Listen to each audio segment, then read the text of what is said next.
प्रधानमंत्री के झारखंड दौरे को लेकर कांग्रेस के प्रदेश अध्यक्ष राजेश ठाकुर और मंत्री आलमगीर आलम ने उन पर हमला बोला।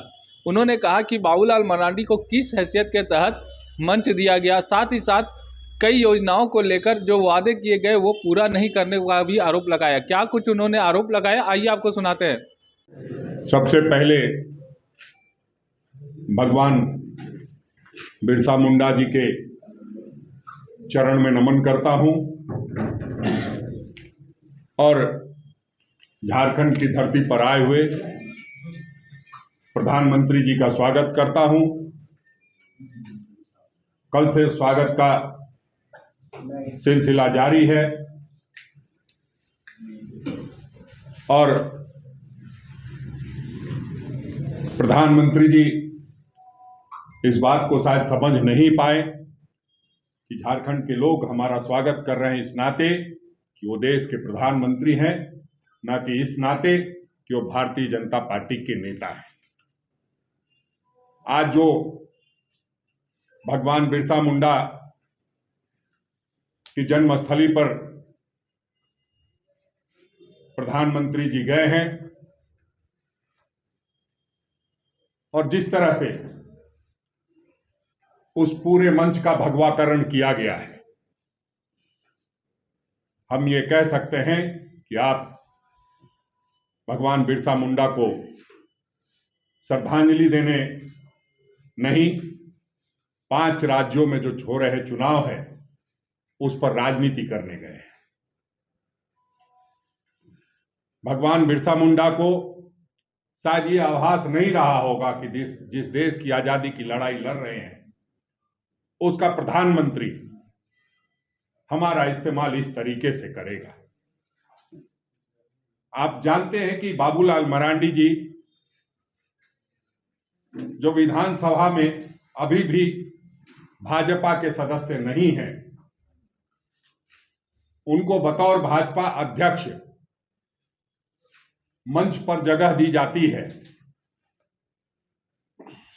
तो इससे यह स्पष्ट हो जाता है कि आप बतौर प्रधानमंत्री नहीं, बतौर भारतीय जनता पार्टी के नेता वहां उपस्थित हुए हैं। उनको किस हैसियत से वहां बिठाया गया, यह सवाल झारखंड की जनता पूछ रही है, क्योंकि वैसे विधायक 81 हैं यहां पर और वैसे 81 विधायकों को उस मंच पर जगह क्यों नहीं दी।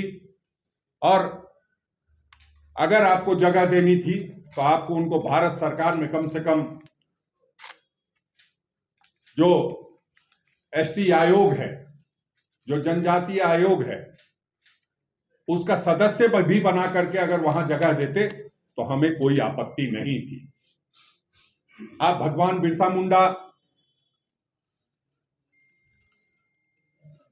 जी जिस जेल में थे उस जेल में जाते हैं और जेल में बिरसा मुंडा जी को नमन करते हैं, लेकिन वो कहावत है ना कि मुंह में राम बगल में छुरी, तो उस कहावत के अनुसार हम ये दावे के साथ कह सकते हैं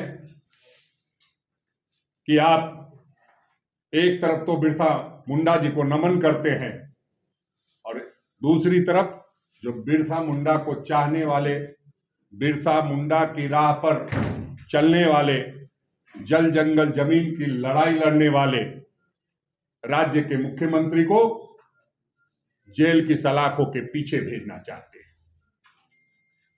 मनसा आपकी साफ है। आज स्थापना दिवस है। स्थापना दिवस पर राज्य के लोगों को बधाई देता हूं और यह संकल्प लेने का आह्वान करता हूं कि आप एकजुट होइए और जो ये अंग्रेजों की नीति पर चलने वाले लोग हैं उनको सबक सिखाने का संकल्प लीजिए, तभी जाकर के इस झारखंड का कल्याण हो पाएगा।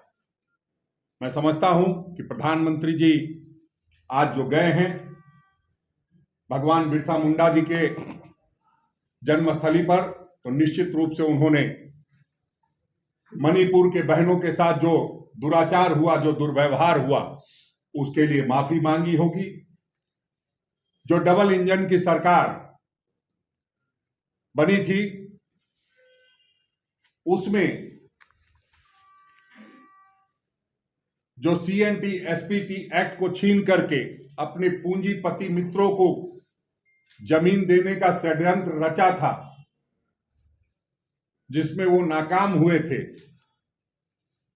उसके लिए उन्होंने माफी मांगी होगी। सरना धर्म कोड को लागू नहीं होने देने के लिए जो उन्होंने साजिश रचने का काम किया है महामहिम राज्यपाल के माध्यम से, उसके लिए भी माफी मांगी होगी। वन संरक्षण नियम 2022 में जिस तरह से वन भूमि अभियोजन में ग्राम सभा के अधिकार को समाप्त किया गया है, और जिस तरह से 20 करोड़ देश में रहने वाले 20 करोड़ आदिवासियों के हक और हकूक को छीनने का काम प्रधानमंत्री जी ने किया है, उसके लिए भी प्रधानमंत्री जी ने भगवान बिरसा मुंडा से माफी मांगी होगी। और जो देश के पहले प्रधानमंत्री आदरणीय पंडित जवाहरलाल नेहरू जी ने जो HEC को देने का काम किया था, उसको साजिश करके जो बंद करने का प्रयास कर रहे हैं, और जिस तरह से वहां के मजदूरों के खून पसीने की कमाई नहीं देने का मन बनाया हुआ है, उसके लिए उन्होंने माफी मांगी होगी। निश्चित रूप से अगर प्रधानमंत्री जी ने ये माफी नहीं मांगी है, तो अभी भी मीडिया के सामने, चूंकि अभी उनका लाइव टेलीकास्ट चल रहा है, मैं समझता हूं सार्वजनिक रूप से जरूर माफी मांगेंगे। अवसर पर हम लोग एकत्रित हुए हैं। पहले तो हम बिरसा मुंडा जी का हम शत नमन करते हैं, और प्रधानमंत्री कल झारखंड में पदार्पण हुए हैं, हम उसको झारखंड की धरती पर स्वागत भी करते हैं। आज उनका खूंटी में अभी उनका जो है अपना विचार उद्गार अभी चल ही रहा है। मैं 2-4 चीज़ को आपके सामने रखना चाहते हैं। जब भी भारतीय जनता पार्टी के मंत्री प्रधानमंत्री आते हैं, नई नई चीज़ों की घोषणा करके चले जाते हैं। मुझे वो दिन भी याद है कि 2017 में शायद अमित शाह जी आए थे, और उन्होंने कहे थे कि शहीद ग्राम विकास योजना का हम शुरुआत करेंगे इस बिरसा मुंडा की धरती से। 2017 से आज हो गया 2023 का अंत होने चला, लेकिन अभी तक नहीं हुआ। और आज हम कहना चाहते हैं कि अगर वो आए हैं, मैंने उनको स्वागत किए हैं झारखंड की धरती पर, सरना कोड जो यहाँ के लोगों को मांग है और विधानसभा से पारित करके उसको भेजने के काम झारखंड सरकार ने किया है, लेकिन अगर आज के दिन में उनको ये सौगात झारखंड वासियों को देनी चाहिए था। ये मेरा अपना विचार, अपना ख्याल है। मैं आज कहना चाहते हैं कि भारतीय जनता पार्टी जो लोगों के बीच में आश्वस्त कराते हैं या विश्वास दिलाने के काम करते हैं, या कह सकते हैं कि लोगों के बीच में अपने विचारों को रखते हैं और बोलते हैं कि आने वाले समय में हम इसको पूरी करने जाएंगे। लेकिन एक भी चीज को अगर आप देखें, चाहे वो आप देखे होंगे कि 15 लाख रुपया सबकी खाता में जाएगा, तो क्या ये इसको आज जो उन्होंने 25,000 करोड़ रुपया प्रिमिटिव जनजाति अनुसूचित जनजाति को देने के काम किया है, वैसे लोगों को जो पहाड़ में बसे हुए हैं, जो उसको मुख्य धारा से लाने के काम पूरे देश में जो करने जा रहा है, ये कब होगी कब नहीं होगी कोई कहा नहीं सकता है। अभी हमारे अध्यक्ष जी राजेश ठाकुर जी बोल रहे थे कि ये चुनावी एक स्टैंड है। कहाँ से आए थे, चुनाव करके यहाँ पर पहुंचे, फिर यहाँ रुक कर फिर चुनाव में ही जाएंगे। आप देखिएगा, मेरा अपना तजुर्बा कहते हैं, जब भी अगल बगल में चुनाव की डंका बज जाती है, तब देखते हैं कि उसके बगल में राज्य में जाकर माननीय प्रधानमंत्री वहाँ के वोट को प्रभावित करने के लिए यही काम करते हैं। आज हमारे बगल में कौन राज है? छत्तीसगढ़ है। छत्तीसगढ़ में अभी चुनाव बाकी है और बगल से हम एक मैसेज देने की काम करते हैं। लेकिन मैं आपको कहना चाहते हैं कि हमारी सरकार जो है, जो भारत के सरकार, जो प्रधानमंत्री जिन कामों को नहीं किया था, उन कामों को हम करके दिखाने के काम हमने किया है। आप जानते हैं कि भारत के जो प्रधानमंत्री खुद घोषणा किए थे कि 2022 तक हिंदुस्तान में एक भी कच्चा के मकान नहीं रहेगा। हम लोगों ने एक बार नहीं कई बार 8.5 लाख आवास के प्रधानमंत्री आवास के लिखने के बावजूद भी 2 साल से लगातार हमें आवास नहीं मिला। सरकार ने अपने पैसा से 3 सालों में जब आवास देने की घोषणा हम लोगों ने किया। ओल्ड पेंशन की बात हम करते हैं।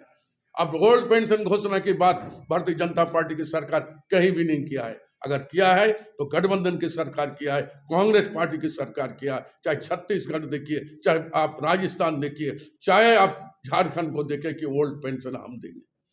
हमारे यहाँ भारत सरकार से पेंशन, विधवा पेंशन मिल रहा था। विधवा पेंशन में क्या था? एक गरीब महिला, उसका आई सर्टिफिकेट लगेगा, उसके इधर आधार कार्ड के साथ साथ कई जगह से उसको गुजरना पड़ रहा था। उस महिला, उस जो 70 साल के बुढ़ा हो गए, उनको 10 जगह से गुजरना पड़ रहा था। वैसे लोगों को जब भारत सरकार से पेंशन नहीं मिला तो हम लोगों ने सार्वजनिक पेंशन के माध्यम से हर तबके के लोगों को जो 60 साल की उम्र के जो हो जाएंगे, उसको हम वृद्धा पेंशन देने का काम करें। पेंशन, वृद्धा पेंशन, मजाक।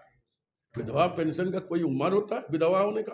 कोई भी औरत किसी भी उम्र में विधवा हो सकती है। आपने कर दी कि 40 साल के अगर विधवा होगी तभी उसको विधवा पेंशन मिलेगा। क्या 28 साल में विधवा नहीं हो सकता? क्या 35 साल में विधवा नहीं हो सकती है? तो हम लोगों ने बोले कि जब भी विधवा होगी उनको पेंशन दिया जाएगा। इसलिए हम कहना चाहते हैं कि हम प्रधानमंत्री का हम इज्जत करते हैं, कदर करते हैं। झारखंड का धरती में आए, उनका हम स्वागत करते हैं। लेकिन ऐसे चीज नहीं होनी चाहिए जो लोगों को यह महसूस हो कि ये राजनीतिकरण हो रहा है, बगल के राज्यों में चुनाव हो रहा है, बगल के राज्यों के चुनाव को प्रभावित करने के लिए ऐसा किया जाता है। धन्यवाद। मंत्री जी, क्या लगता है ये कार्यक्रम जो स्थापना